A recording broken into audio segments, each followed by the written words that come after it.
అందరికీ నమస్కారం. మనము అనుకున్న పనులు కావాలి అంటే మనం చేయవలసిన పని ఏమిటి? వినటం విడవటం చాలా మంచిదా? చదవడం మరణం చేయకపోవడం మంచిదా? చూసి చూడనట్లుగా ఉండడం మంచిదా? లేదా చెప్పినది చేయడం మంచిదా? ఇలాంటి ఎన్నో సవాలక్ష ప్రశ్నలు మనకు వస్తుంటాయి.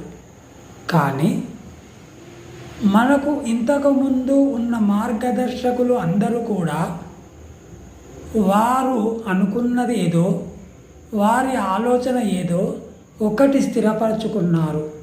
ఉదాహరణకు అర్జునుడు, అందరికీ తెలుసు విలువిద్యకాడు అని.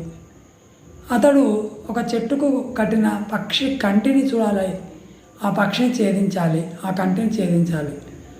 అప్పుడు అందరినీ కూడా అడుగుతాడు వాళ్ళ గురువు గారు. అప్పుడు అర్జునుడు మాత్రమే నాకు పక్షి కన్ను మాత్రమే కనబడుతుంది అని. అంటే అంత ఏకాగ్రత రావాలి.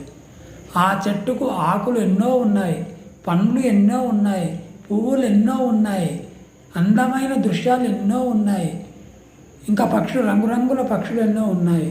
కానీ గురువుగారు చెప్పిన, తాను విన్న, తాను చూడవలసిన అనుకున్న లక్ష్యాన్ని మాత్రమే చూడగలిగాడు. అది గురి అంటే. నమ్మకం, విశ్వాసం ఉండాలి, సాధన చేయాలి. ఒకేసారి అంత చేయాలంటే కూడా మన గురించి సాధ్యం కాకపోవచ్చు. కానీ రోజు 1% పెరిగినా, నిమిషానికి 1 మెట్టు ఎక్కినా మనము 100 రోజుల్లో 100 మెట్లు ఎక్కగలం.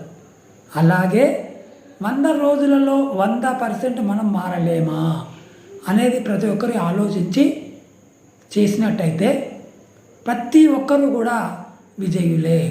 ఆ విజయాన్ని అందుకోవాలనే తాపత్రయం పడడం కాదు, సాధన చేయడం మొదలగాలి.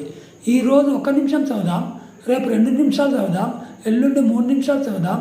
ఇలా 100 రోజులకు 100 నిమిషాలు అనర్గళంగా మాట్లాడగలిగే శక్తి మనకు వస్తుంది, అనర్గళంగా రాసే శక్తి మనకు వస్తుంది.